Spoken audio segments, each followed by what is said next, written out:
ना बड़े बड़े महापुरुषों के, सूरदास जी के अश्रु चल रहे, पद गा रहे, ठाकुर जी बैठे सुन रहे। ये भगवत मार्ग है, प्रेमियों का मार्ग है। इसमें अलग दैन्य भाव होकर पद गायन कर रहे और एकदम अपने को नीच समझ करके प्रभु की सेवा में लगे। बड़ी कृपा है जो हमसे सेवा करवा रहे हैं, नहीं तो पापाचरण भी तो शरीर से हो सकते। दो बातें यदि हो रही तो तुकाराम जी कह रहे हैं कि नाम जब बहुत शीघ्रता से निरंतर चलने लगेगा, यदि श्री जी की सेवा और श्री जी के गुणों का गायन, लीला गायन दैन्य होकर, जैसे राजा के सामने कुछ चंद धन के लिए सूतमागत बंदीजन उनका जस गाते, ऐसे हम प्रेम के लिए अपने आराध्य देव का जस गाते हैं।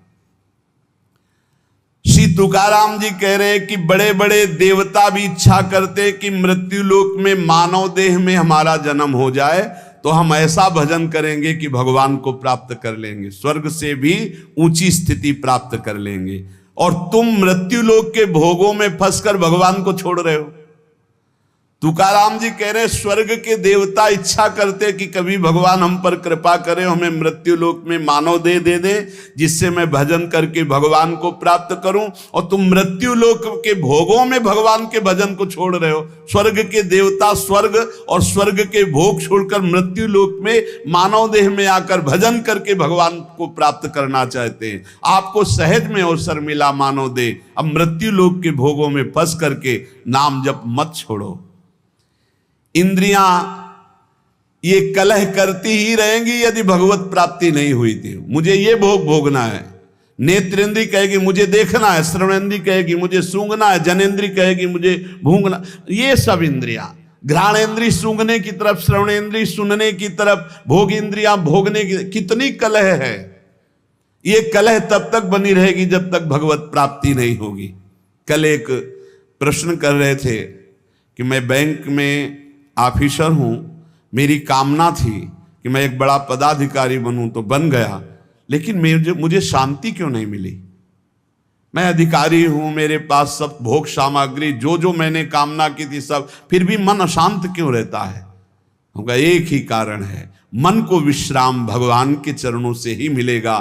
तब लग कुशल न जीव को सपने हो मन विश्राम, जब लग भजत न राम को शोक धाम तज काम। कह रहे हैं यहां तुकाराम जी, इंद्रियां परस्पर कलह करती रहेंगी जब तक भगवत साक्षात्कार नहीं होगा। जब इंद्रियों में अशांति, मन में अशांति, तो तुम्हें शांति का कैसे अनुभव हो जाएगा। देखो बहुत ज्ञान की बात, तुम शरीर के रोम गिन सकते हो लेकिन भगवान की विभूतियों को नहीं गिन सकते। और जब तुम नाम जप करोगे तो सारी विभूतियां आप पर कृपा करेंगी, सारी विभूतियां आप पर कृपा करेंगी। मेरी जिससे प्राप्ति होती है वो शुद्ध पुण्यात्मा होता है।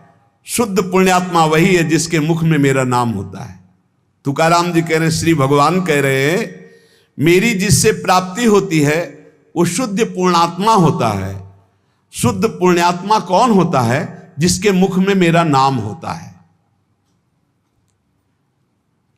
जो मेरा अनन्य गति का होता है, उसी को प्रेम प्राप्त होता है। और जो मेरे नाम का अनन्य हो जाता है उसे मेरी अनन्य गति प्राप्त होती है। पकड़ो महापुरुषों के वचनों को, पकड़ो, सब नाम है, सब नाम। जैसे गर्भिणी स्त्री को परोसा गया तो उसको जब तृप्ति हुई तो गर्भस्थ बालक को पुष्टता अपने आप प्राप्त हो जाती है। ऐसे ही जब भक्त प्रसन्न हो जाता है तो भक्त के हृदय में विराजमान भगवान अपने आप संतुष्ट हो जाते हैं। तो नाम जप करे और भक्तों की आराधना करे, अपनी कोई स्वतंत्र इच्छा ना रखे, अपनी इच्छा को भगवान की इच्छा में समर्पित कर दे। माली जल को जिधर ले जाता है उधर ही जल प्रवाहित होने लगता है। हमारे जीवन बगीचा के मालिक हैं भगवान गुरुदेव। जिधर वो हमको ले जा रहे हैं हमको उधर ही बहते चले जाना है। अगर उधर नहीं जाओगे तो प्रवाह फूट पड़ेगा और गलत दिशा की तरफ चला जाएगा। तुकाराम जी कह रहे हैं मधुर और विशद आनंद देने वाला भगवान का नाम है। देखो, जल में भेद नहीं होता, जल सब में गिरता है, लेकिन अपने भावानुसार उसका स्वरूप अलग हो जाता है। जल तो ईख में भी गिरता है तो वही जल मधुर गन्ने का रस बन जाता है, और जल धतूर में भी गिरता है जिससे उसका फल पुष्ट होता है, वो जहर बन जाता है। जल केले में गिरता है जिससे कपूर बन जाता है। जल सीपी में गिरता है तो मोती बन जाता है। जल तो समान भाव से बरसता है, लेकिन अधिकारानुसार उसका फल अलग अलग हो जाता है। तो जो उपासक भगवान में डूबा हुआ है वो महामधुर रस, विशद आनंद, विभिन्न विभूतियों का कृपा पात्र बन जाता है। और जो भगवान से विमुख है तो कृपा उनको भी की मानव दे दिया है, पापाचरण करके अपने जहर जैसा जीवन बना लेते हैं, अशांति में जीवन बना लेते हैं।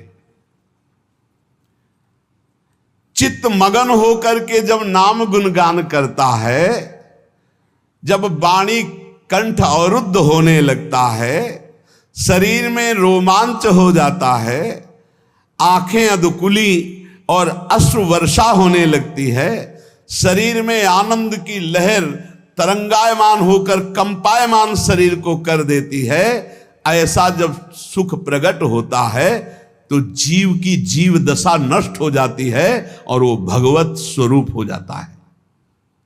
बनावटी नहीं, स्वाभाविक ये स्थिति। जब नाम गुण कीर्तन करते हुए ऐसी मस्ती छाती है, आपाद मस्तक, शरीर के चरण से लेकर मस्तक तक रोमांच हो गया, आंखें अधखुली हैं, चेष्टा रहित है, आनंद जल अश्रु रूप में बरस रहा है, और ऐसी लहर आनंद की उठ रही कि शरीर कंपायमान हो रहा है। महासुख अलौकिक रस जब प्रकट होता है ऐसा, तो जीव की जीव दशा नष्ट हो जाती है और अपने स्वरूप में स्थित हो जाता है।